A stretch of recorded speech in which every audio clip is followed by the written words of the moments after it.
I'm Susan, a 50-year-old wife who juggles home duties and a job at a big company. Tom, my husband, promised to share the load when he proposed. 5 years ago, I married Tom, hoping for a lifetime of happiness, but soon after, he changed completely. When we first met, Tom was a perfect gentleman.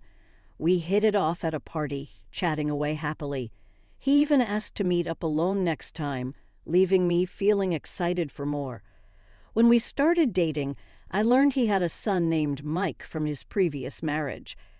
Mike was in 5th grade then, and I had dinner with him a few times. He was a bright and nice kid, just like his father. A year later, Tom proposed to me, and I decided to open up to him. I work part-time and live with my parents, I confessed. Actually, the company I joined right out of college was a nightmare, and it wrecked my health. Is that so? He said. It was tough, even quitting. I don't think I can work long hours anymore. Tom smiled kindly. Just stay at home without overdoing it. Look, I work for a big corporation. I'll work for both of us. No worries. Comforted by his words, I accepted his proposal. I truly thought I had found a good man and looked forward to a happy married life. Little did I know, in less than 6 months, I'd face utter despair. As we got used to living as a family of 3, Tom and Mike's behavior took a drastic turn. They started criticizing and mocking everything I said or did. Mom's beaten again. What about my lunch? One morning, Mike came to my bedroom, frowning in displeasure. I had fallen ill after participating in a community event at a local church the day before. It was an unseasonably hot day and I wasn't feeling well, so I had asked Tom to help, but he refused with an annoyed look. Must be nice to be a stay-at-home mom. You can slack off all year, he said. It's my rare day off, let me rest. I understand pushing myself to attend had resulted in being unable to get up the next morning. I'm sorry, Mike. I couldn't prepare your lunch, so please buy something from Walmart, I said, handing him the money. Mike grumbled discontentedly. Mom, can't you at least make a decent lunch? You're always taking shortcuts with frozen stuff or leftovers from dinner. His words stung me deeply. Don't blame your mom, Mike, Tom chimed in passing by in the hallway with a half-smirk. With the effort she's saving on lunch, I bet dinner is going to be extravagant, all right? Should I expect something fancy, like roast beef or maybe crab and salmon roe shipped directly from Maine? I'm looking forward to it. As a full-time housewife, you've got plenty of time to spare for dinner, right? You're not sleeping all afternoon, I hope. And make sure to do the house cleaning thoroughly, no slacking off. Both of them chuckled at my exhausted state, threw out their unreasonable lines, and left. There's no way I can prepare such a luxurious meal lying in bed. I stared at the ceiling and let out a heavy sigh. The reason is simple. Tom is incredibly stingy. Despite being a department head in a major corporation and earning a substantial salary, the allowance he gives me is ridiculously meager. It's my salary, so why should I let my wife manage it? He argued. After we got married, I didn't oppose him quietly complying. I believed that as long as the household finances were managed properly, it didn't matter who was in charge. Then Tom started spending money recklessly. It's necessary for work. Social drinking is a business expense. It's essential, he'd say. While he splurges on expensive clothes and watches for himself, he makes a fuss even if I spend $1 on a snack, insisting that a housewife doesn't need pocket money. I have to report to Tom and get permission for every expense, whether it's a trip to the salon or buying clothes. One pair of jeans should be enough, right? You're buying another one.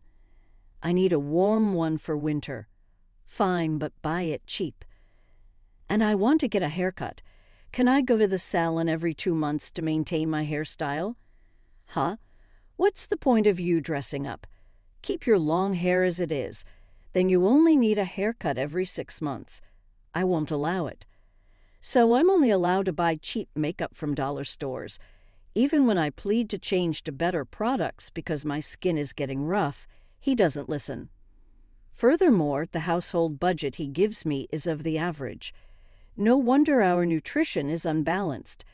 When I complained, Tom just shrugged it off. They managed with this amount on that TV budgeting show, but that lady's family owned a farm, and she got vegetables and rice from them. It's impossible with the high cost of living here. Managing that is your job, isn't it? I was frustrated not just by his stinginess with the household budget, but also by his attitude towards my father's funeral contribution when my father, who had been ill, passed away. Tom blatantly showed his reluctance. We don't need to give a funeral contribution, right? Anyone attending the funeral other than the immediate family gives a contribution. Then use your savings.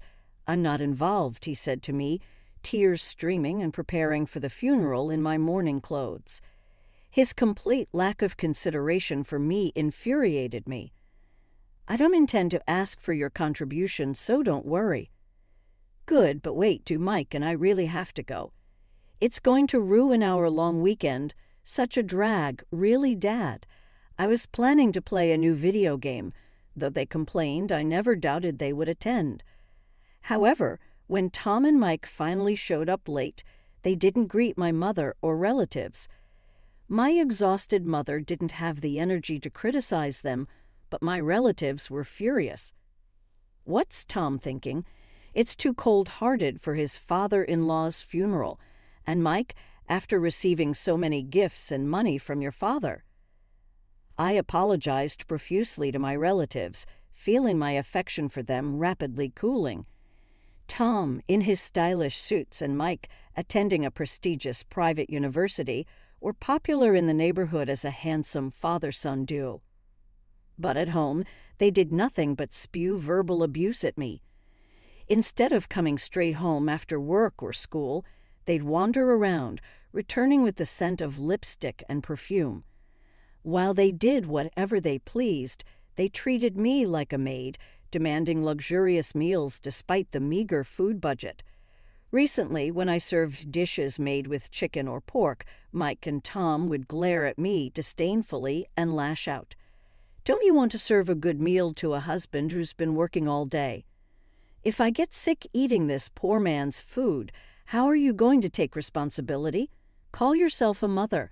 I can make tasty meals even with chicken or pork. And if you're picky about eating vegetables and fish, you'll end up ruining your health. We're saying we'd eat it if it was high in seafood. Stop yapping. If you can't satisfy us with your cooking, I don't need to be lectured by you. They used to eat despite complaining, but recently they've started leaving food untouched. Yet if I don't cook, they berate me for slacking off as a wife. It's such a waste, so I end up eating it for breakfast or lunch the next day, wondering whom I'm cooking for as tears well up in my eyes. As for their meals, they get by with store-bought lunches, ramen noodles, and snack foods. Eventually, Tom was diagnosed as pre-diabetic during a company health check, and Mike started gaining weight. It was a predictable outcome. Then they lashed out at me. How dare you as a wife make your husband and son sick? We don't need a useless woman like you. Let's get a divorce then. I agree readily, which took them by surprise. Are you okay with that? Being jobless, you've been living off me. How will you survive now? Don't worry about me. I'll sign the divorce papers later and send them to you. Just leave my stuff until the movers come to pick it up. Nobody is going to take your junk, Tom sneered. Ah, you'll regret leaving a handsome, high-earning guy like me. You won't find another kind husband who'd let you be a housewife with 3 meals and naps, right? You've been living in luxury off Dad's money. You'll struggle now. Well, I packed my clothes in a suitcase. Tom and Mike kept ranting. I envied how highly Tom thought of himself during our dating days. This overconfidence seemed shining and confident. You're going back to your mom's, right? Say hi to her. Living on her pension, you too will be living the poor life. "Hey, Mike, I bet they'll end up on welfare." Tom's prediction made Mike laugh out loud. "You already reek of poverty. Combined with Grandma, they'll be the ultimate pair."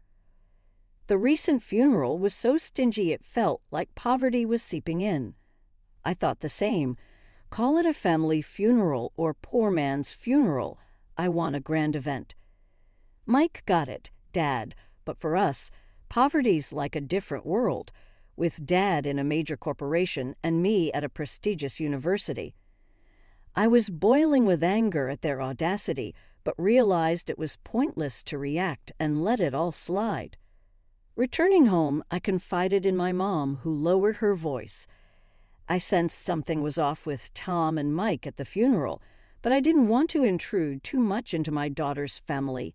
Plus, with your father's illness, I know you couldn't speak up. "I'm sorry for suddenly showing up." "It's fine. I've been lonely without someone to talk to." "Why don't you stay here?" "Thanks, but once I get my job on track, I'm planning to move to an apartment." While I appreciated my mom's concern, living together might make me too dependent. Living nearby and visiting occasionally seemed the right balance. Tom and Mike mocked me for being jobless, but in reality, I'd been working from home. It all started with my budget cooking blog receiving many positive comments. I boldly launched a cooking website, which quickly gained a readership and became popular online. Then an editor from a major publishing house approached me, and now I'm slowly preparing to publish a cookbook. Thanks to this, I've been too busy to dwell on the divorce, and days flew by. One day, my phone rang incessantly. Pausing from stir-frying ingredients, I answered, "Hello." "Hey, what's this about alimony?" I sighed, expecting this topic. "You and Mike hurled enough abuse at me, didn't you?" "Oh," I thought. "Never mind." Relief in his voice, Tom abruptly continued, "I haven't cheated on you or anything." Wait, did you record our verbal abuse? Your memory alone won't cut it. I've noted everything in a journal in detail. Try filing for alimony then. Poor people always talk about money. Let's see if you can actually get it. Tom snapped and hung up the phone. After finishing cooking, I went to a private investigator and requested an investigation into Tom's behavior. Soon, his affair with a coworker was uncovered. The day after I sent photos and the investigation report to his company, Tom called me again. "You're so low, exposing it to my company. My furious manager reported it to the higher-ups, and now I'm fired." "Oh, wasn't the woman his daughter? You should have known better than to have an affair, given how strict they are about such matters." I chuckled. "But you must be fine, right? You were so stingy with living expenses, you must have plenty of savings." "I bet you and Mike are living it up." Mike moved into a dorm for his college this spring because commuting was tough. "Damn, with the prepaid dorm fees and the mortgage, it's a lot. My savings got drained by that woman. She was two-timing me with a younger guy." Sounds tough, but that's none of my business. "Oh, and about my alimony plus half the value of the apartment for property division, please transfer it to my account once the claim arrives." Tom was ranting over the phone, but I hung up without bothering. A few days later, while returning from shopping downtown, I bumped into Mike, dressed in flashy fashion with multiple piercings and blonde hair. He was noticeable from afar. Spotting me, he raised his hand in greeting. "Hey, I heard you're on welfare now. I was surprised." "What? You're mistaking me for someone else," Mike said with a twisted smile. "Any jobless old lady like you would end up there. If you had just obeyed Dad and me, you could still be living comfortably." "It's pathetic," I retorted. "Receiving welfare is a citizen's right. We could all need it someday due to illness or accidents. It's wrong to look down on it." Yeah, so you're getting it too, huh?" Ignoring his smirk, Mike pointed his finger at me. "Listen, you and I are done. Don't come begging to me. I won't lend you a penny. Remember that." Just as I was about to retort, he turned his back and disappeared into the crowd. I bowed my head and trembled, my shoulders feeling the stares of passers-by. I couldn't help it. The situation was too absurd, and I couldn't suppress my laughter. Poor thing, he knows nothing. I'm curious to see his reaction when he finds out the truth. A few days later, wake up, I found a ridiculous number of missed calls from Mike. Reluctantly calling back, he yelled furiously, "You tricked me." "What are you talking about?" "I heard from my cousin you got 3 luxury condos from Grandpa's inheritance and are living comfortably. Hiding that during the divorce is low. My personal assets. Why should I tell you or Tom? It's marital property. You should have divided it with Dad, too. Too bad. It became mine after the divorce proceedings, so I can't give it to Tom. I had known it was mine by my father's will, but I delayed the proceedings to avoid sharing with Tom. Mike then raged, 'You're rich and still getting welfare.' I'm reporting you to the authorities right now. Feel free. The one getting it is Tom, though." Mike fell silent. "What?" "I told you it's not me. Are you listening? I explained it like talking to a child. To be honest, even without the inheritance, I can live well. I have income from my cooking website and book sales, which I started secretly. But Tom spent all his money on his affair and has many debts after being fired. He has no income. Mike, are you there? Dad's on welfare." "No way." I pulled the phone away from my ear as Mike screamed. Waiting for him to calm down, I continued the conversation. "You really haven't heard, have you? Tom's too proud to tell his son. A relative who Tom asked for money told me that he was evicted for not paying his apartment rent, and now he's unemployed, holed up in a rundown apartment. Holed up? Are you cold? After all Dad did for you, don't you feel any gratitude? You have money. You should give it to him." "Why should I?" "Ever since we got married, it's been nothing but unpleasant." "I don't feel indebted to him," I responded coolly. "If you're so concerned, why don't you lend him money? You have a job." "I don't have any savings. The money from my job, well, it goes to hanging out with friends." Mike's tone faltered and I smirked. "You've been partying quite lavishly as a student. You shouldn't be borrowing money to go to clubs. How did you know that?" "I saw you across the street the other day right after we parted. You met up with a club hostess and went into a luxury store. Plus, I found a club membership card at home, and using my credit card without permission is out of the question." Mike stumbled over his words, trembling. "It's unfair. You got all those fancy condos from Grandpa and Dad, and I got nothing. This is discrimination." Okay. The bill for the credit card is coming soon, so make sure you pay it." The call ended before I finished speaking. I sighed and ended the call as well. I thought it was over, but a few months later, Tom and Mike showed up unannounced at my parents' house. When the doorbell rang persistently, I answered the intercom to find them there. Expecting they had come to borrow money, I let them into the house to avoid causing a scene outside. Tom and Mike's appearance had drastically changed from their once stylish looks to worn shirts and dirty pants. Their eyes lacked vitality and they looked haggard, yet they still had the energy to be sarcastic. Upon entering the living room, Tom looked around and sneered, "Same old shabby house. Why don't you sell those condos and rebuild this place? Do something nice for your mother, living on a meager pension. This is the house of Dad's memories, so it's fine as is. More importantly, when are you two going to pay back the money? You're past the deadline." Tom lifted his chin and arrogantly proposed, "Susan, I'll forgive you now. So let's remarry. What you started, a cooking site, right? If you can handle the housework perfectly, I'll even let you work. So come back. Being kind enough to forgive a wife who abandoned her husband and child. Dad's generous. So, Mom, why don't you live with Dad again? It must be insecure for two women living alone. I was speechless, then rage surged within me. Don't you dare mock me. How much more do you need to ridicule me before you're satisfied? I yelled at Tom and Mike, who widened their eyes in shock. After treating me like a housemaid, hurling abuse at me, and not giving me enough for living expenses, you now want me back because I inherited the condos. That's absurd. What, you plan to abandon us?